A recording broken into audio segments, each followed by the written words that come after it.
বেগম খালেদা জিয়া যখন জীবিত ছিলেন, বন্দী ছিলেন, ওনার পক্ষে বিভিন্ন অনুষ্ঠানে কথা বলার সুযোগ হয়েছে। তখন ওনার পক্ষে কথা বলার মানুষ খুঁজে পাওয়া যেত না। আমার মনে আছে ওনার একটা অদ্ভুত বিচার হয়েছিল, উদ্ভট বিচার। তো সেই বিচারে উনি এত শকড হয়েছিলেন অন্য পক্ষের আইনজীবীর কথা শুনে, উনি অবাক হয়ে বলেছিলেন যে আমি মেরে খেয়েছি এতিমের টাকা। বিস্মিত এবং ব্যথিত হয়ে বলেছিলেন।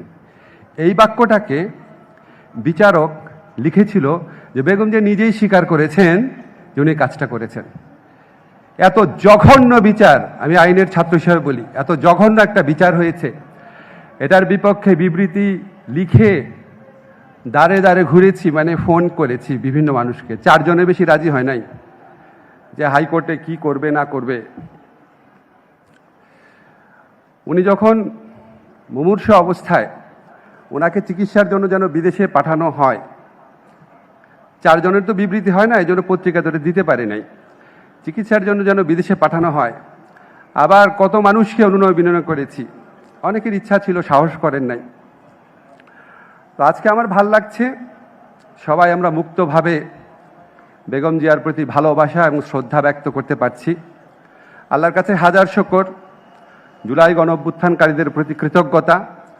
বাংলাদেশের মানুষ আজকে স্বাধীনভাবে ঘৃণাও প্রকাশ করতে পারছে, স্বাধীনভাবে ভালোবাসাও প্রকাশ করতে পারছে।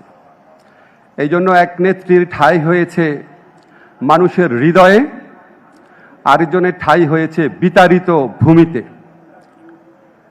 বেগম জিয়া যখন জীবিত ছিলেন, আমি ওনার জন্য বিভিন্ন প্রোগ্রামে, ফখরুল ভাই ছিলেন, আপনার মনে আছে, আমি একটা কথা বলতাম যে বেগম জিয়া ভালো থাকলে ভালো থাকবে বাংলাদেশ। আমি বিশ্বাস করি অবশ্যই উনি এখন ভালো আছেন, কিন্তু বাংলাদেশ কি ভালো আছে বা ভালো থাকবে? যদি বাংলাদেশকে ভালো থাকতে হয় তাহলে বেগম জিয়াকে ইন্টারনালাইজ করতে হবে। ওনার অনেক অসাধারণ কিছু বৈশিষ্ট্য ছিল। উনি সৎ ছিলেন, দৃঢ়প্রতিজ্ঞ ছিলেন, আত্মত্যাগী ছিলেন, দেশপ্রেমিক ছিলেন। ওনার মধ্যে রুচির এক অবিস্মরণীয় প্রকাশ ছিল, পরমত সহিষ্ণু ছিলেন।